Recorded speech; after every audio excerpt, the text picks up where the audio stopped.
This is our action plan. It's to focus the minds of all our departments, so mainly our own department here, Department of Housing and Planning, Community and Development, and it's to try to focus all our minds on solving the emergency situation we have when it comes to housing and to tackle homelessness as well.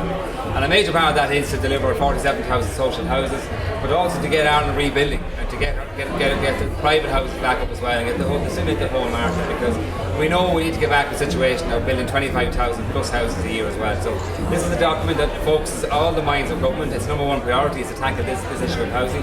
Simon has led this and challenged it, and we're all working in behind it as well now. We know it'll take a bit of time to get back to delivering all the houses we want, but while we're doing that, we want to make sure that we don't lose any focus on quality and smarter homes and to drive that innovation. Part of my old job was innovation and driving research and development innovation. We launched Innovation 2020 last year as well.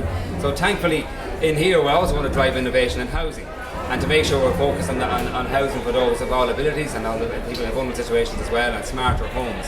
And part of today's launch is launching our competition, our Smart Aging project, which is to drive innovation and thinking in the whole area of design and smarter technologies in the housing for older people, adaptation of existing houses to meet the needs of older people, and also in designing and developing lifetime communities.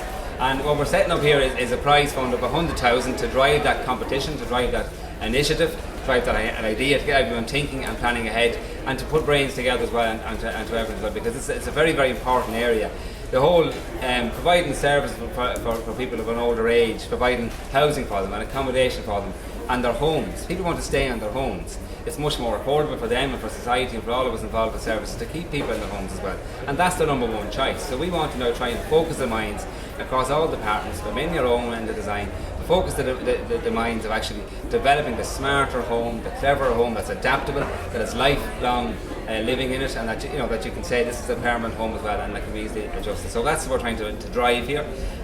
We do know that in the years ahead, the demographics is going to cause a lot of problems for society in terms of being able to fund all of this and provide services, and again deliver what people want of an older age, what they actually want, which is their own home as well.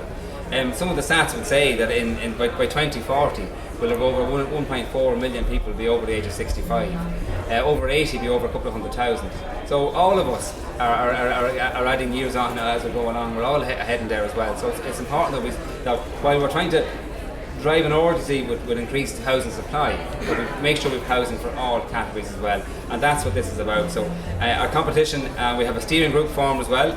We have the Institute of Architects of Ireland with the Centre of Excellence on Universal Design, who are here today as well, who are part of the National Disability Authority. We're in conjunction with CIF and our own department as well. And again, that steering group will work with all stakeholders over the next couple of months to design the scheme and to set out the competition as well.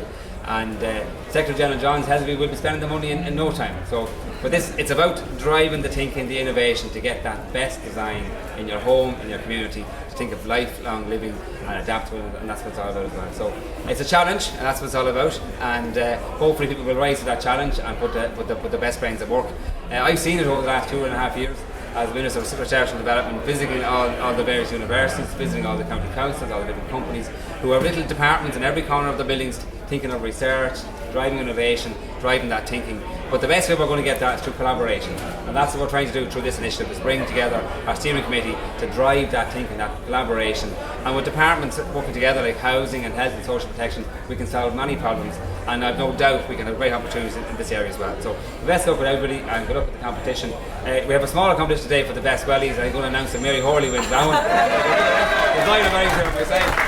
I'm sorry, Mary, there's no 100,000. I couldn't shake 100,000 out of Kobe for this, and so we might buy a lunch along the way, but well done on that one as well. So thanks guys, thanks for your time and all the effort as well.